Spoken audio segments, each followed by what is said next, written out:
Me llamo Sofía y tengo 18 años.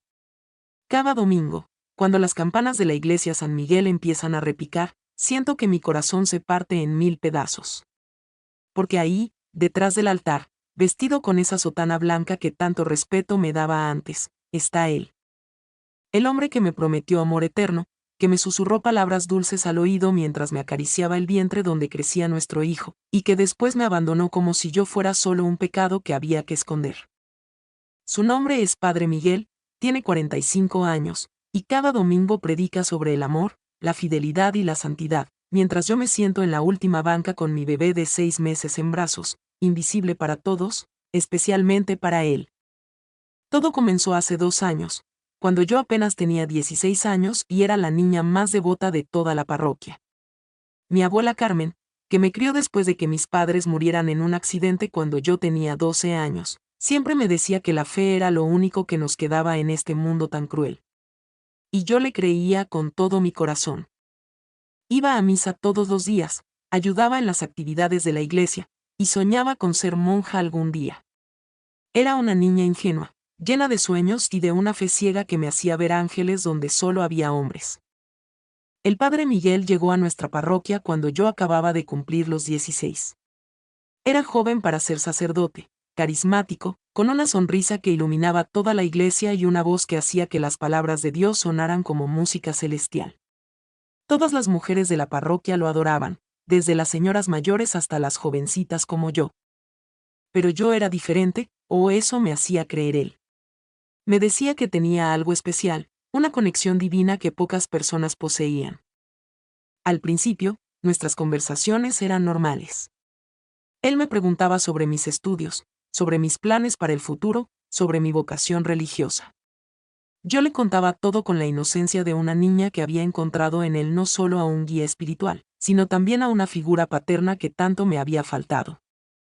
Me invitaba a quedarme después de misa para ayudarle a ordenar los libros de oración, para limpiar el altar, para preparar las actividades de los jóvenes. Y yo aceptaba encantada, sintiéndome especial, elegida. Las primeras señales de que algo no estaba bien las ignoré completamente. Sus manos que se demoraban demasiado tiempo en las mías cuando me daba la comunión.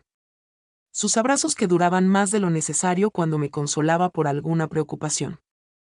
Sus ojos que me seguían durante toda la misa, haciéndome sentir como si fuera la única persona en esa iglesia. Pero yo era solo una niña enamorada de la idea del amor puro, del amor divino, y confundí sus intenciones con algo sagrado. La primera vez que me besó, yo tenía 17 años recién cumplidos. Fue después de una de nuestras largas conversaciones en la sacristía, cuando me estaba contando sobre mis miedos, sobre lo sola que me sentía a veces sin mis padres. Él me consoló, me dijo que nunca estaría sola mientras él estuviera ahí, y entonces sucedió. Sus labios tocaron los míos con una suavidad que me hizo temblar. Yo sabía que estaba mal, que los sacerdotes no podían hacer eso, pero él me explicó que nuestro amor era diferente, que Dios mismo nos había puesto en el camino del otro, que lo que sentíamos era puro y bendito. Durante los siguientes meses, nuestra relación se volvió más intensa. Él me decía que me amaba, que nunca había sentido nada así por nadie, que yo era su milagro, su regalo de Dios. Nos veíamos en secreto en la casa parroquial, en la iglesia después de que todos se fueran, en el parque donde nadie nos conocía.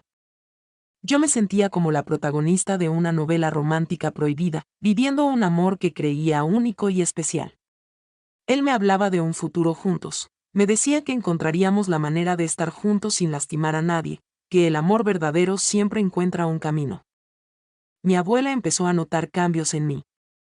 Me veía más distraída, más ausente, llegaba tarde a casa algunas noches. Pero ella confiaba en mí, y más aún, confiaba en el padre Miguel. Cuando le preguntaba dónde había estado, yo le decía que ayudando en la iglesia, y ella sonreía orgullosa de tener una nieta tan devota. Si ella hubiera sabido la verdad, si hubiera sabido que su niña inocente estaba siendo manipulada por el hombre en quien más confiaba, tal vez las cosas habrían sido diferentes. La primera vez que estuvimos juntos de verdad, yo acababa de cumplir los 18. Él me dijo que era un regalo de cumpleaños, que ahora que ya era mayor podíamos vivir nuestro amor completamente. Fue en la casa parroquial, en su habitación, mientras toda la parroquia dormía. Yo estaba nerviosa, asustada, pero también emocionada. Creía que estaba viviendo el momento más importante de mi vida, que estaba entregándome al hombre que amaría para siempre. Él fue tierno, cuidadoso, me susurró palabras de amor al oído mientras yo sentía que mi mundo cambiaba para siempre. Después de esa noche, todo cambió. Él se volvió más distante, más esquivo. Ya no me buscaba con la misma frecuencia, ya no me hablaba con la misma pasión. Cuando yo le preguntaba qué pasaba, él me decía que tenía que ser más cuidadoso, que la gente podría sospechar, que teníamos que actuar con más prudencia. Yo lo entendía, o eso creía. Pensaba que era normal, que el amor adulto implicaba responsabilidades y sacrificios que yo apenas estaba empezando a comprender. Fue un mes después cuando me di cuenta de que algo estaba muy mal con mi cuerpo. Los síntomas que al principio achaqué al estrés y a la emoción de vivir mi primer amor, empezaron a ser más evidentes. Las náuseas matutinas, el cansancio constante, los mareos, y sobre todo, la falta de mi periodo menstrual. Al principio no quise aceptar la realidad, pero cuando la evidencia fue innegable, tuve que hacerme la prueba de embarazo.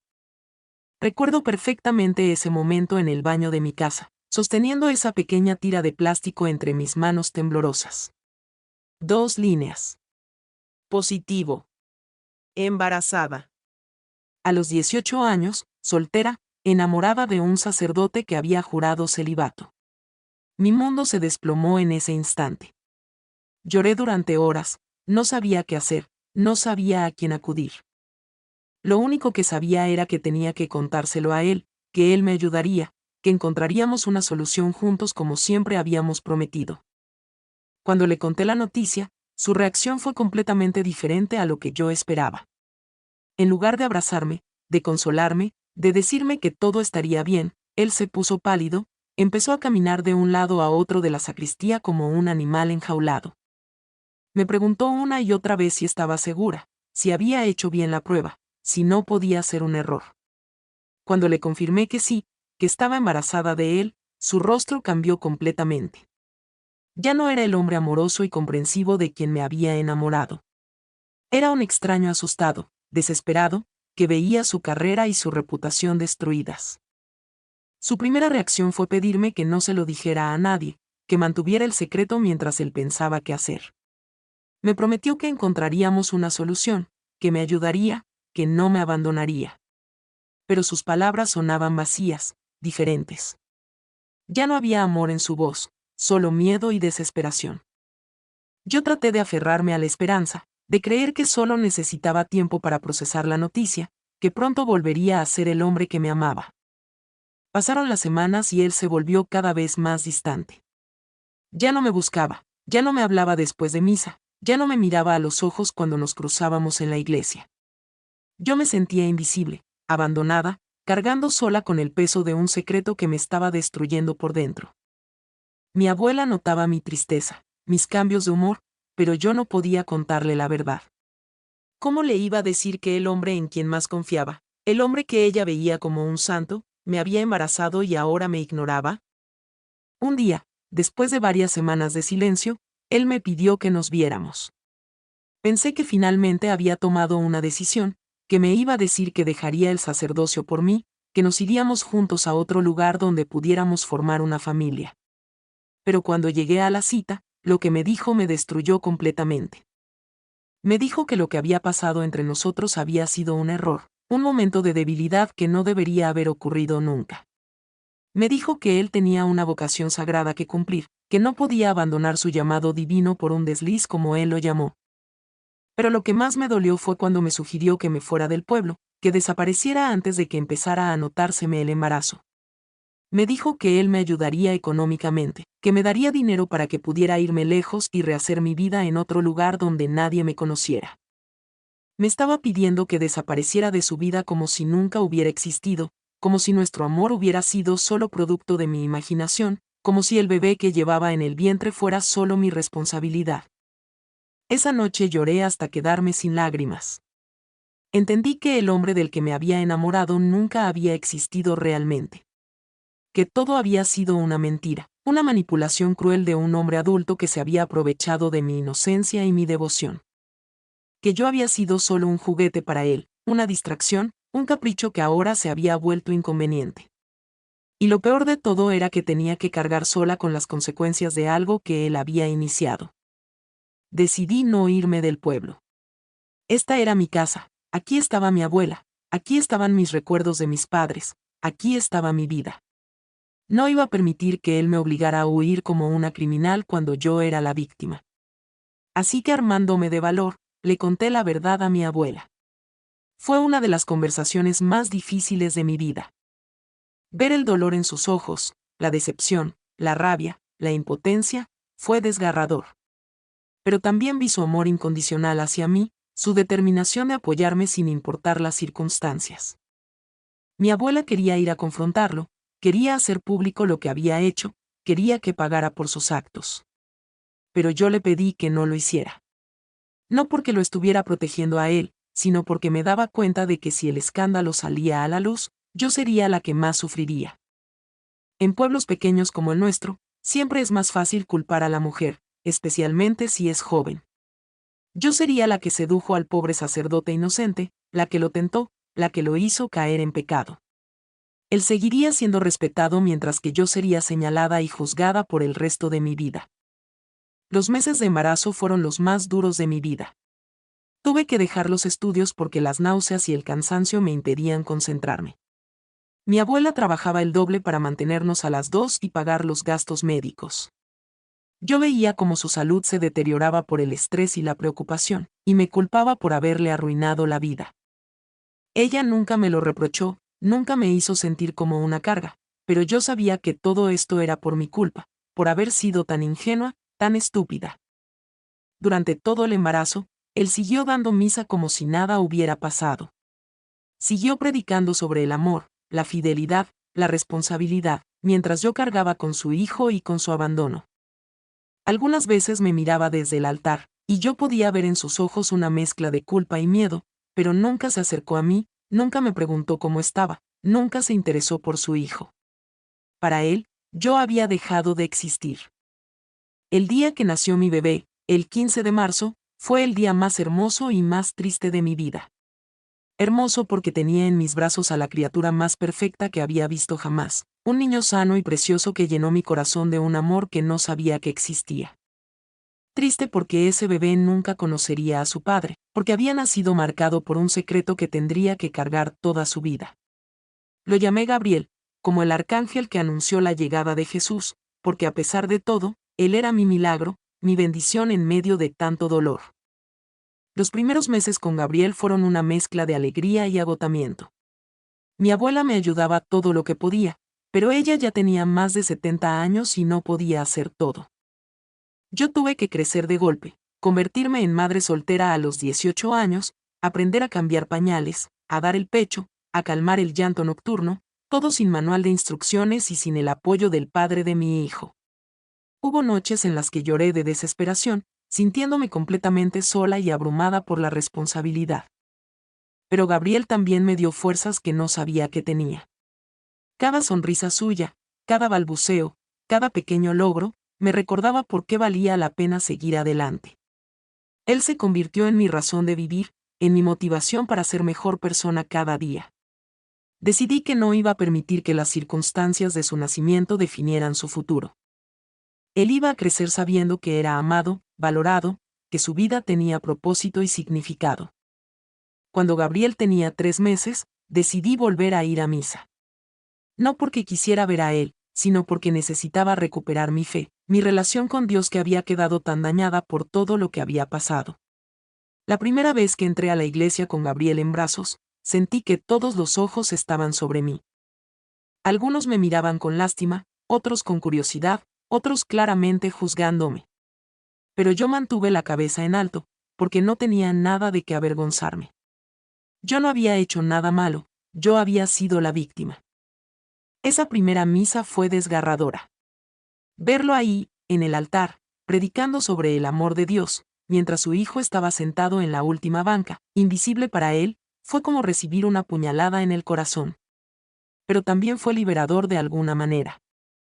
Me di cuenta de que yo había superado el dolor, que había encontrado una fortaleza en mi interior que él nunca podría quitarme. Él podía seguir fingiendo que no existíamos, pero nosotros estábamos ahí, éramos reales, éramos su responsabilidad le gustara o no. Ahora, cada domingo, voy a misa con Gabriel. Me siento en la última banca, no para esconderme, sino para observar.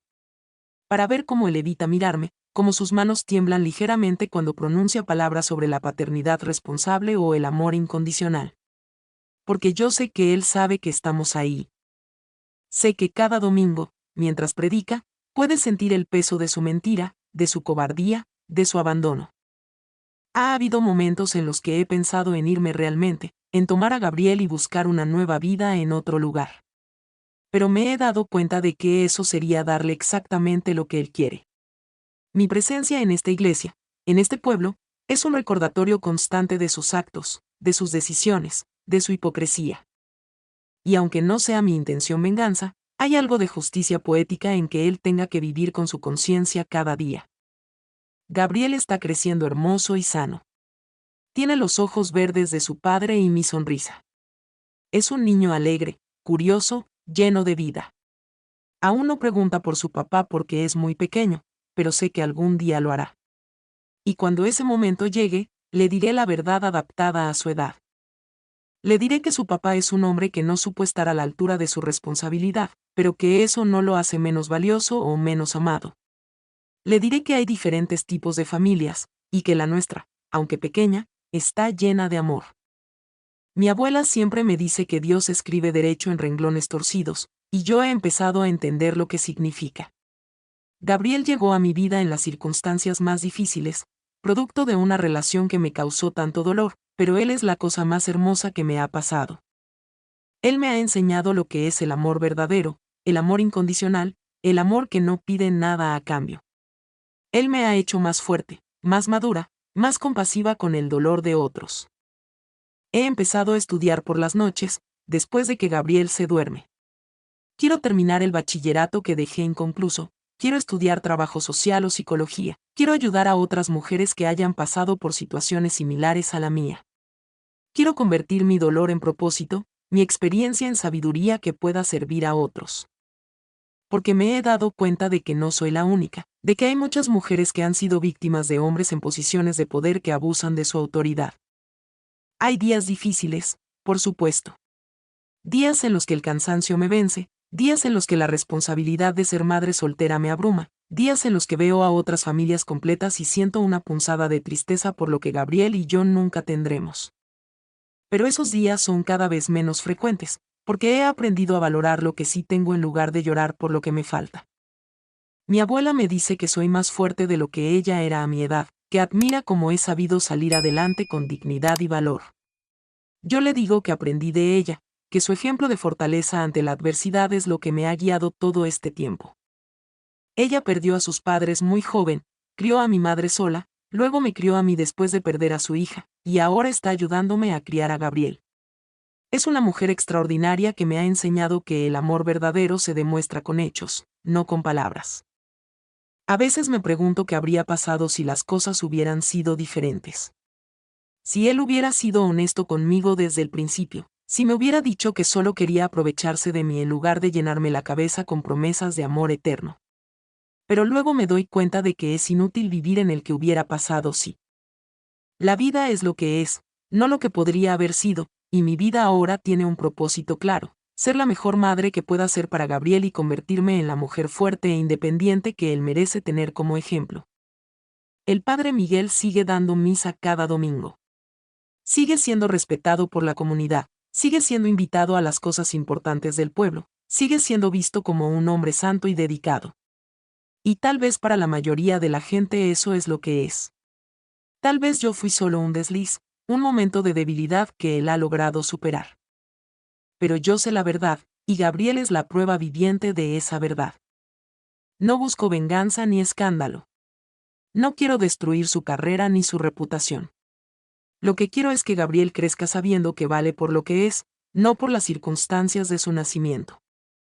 Quiero que sepa que tiene una madre que lo ama incondicionalmente, una bisabuela que lo adora, y una historia que, aunque dolorosa, lo ha traído a este mundo para cumplir un propósito importante.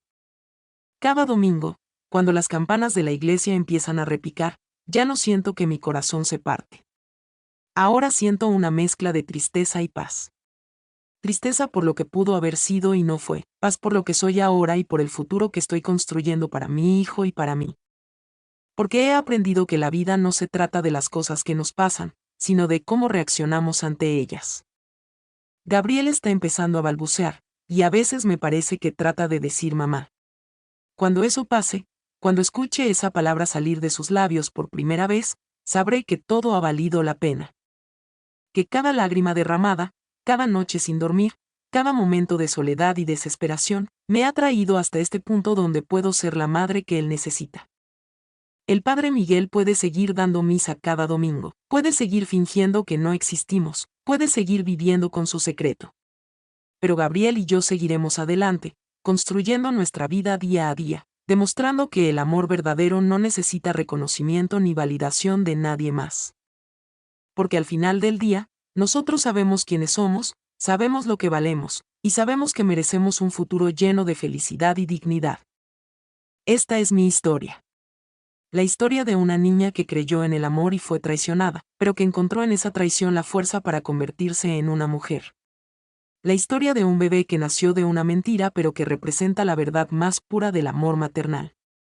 La historia de un secreto que se predica cada domingo desde el altar, pero que nosotros llevamos con orgullo porque somos sobrevivientes, somos guerreros, somos una familia.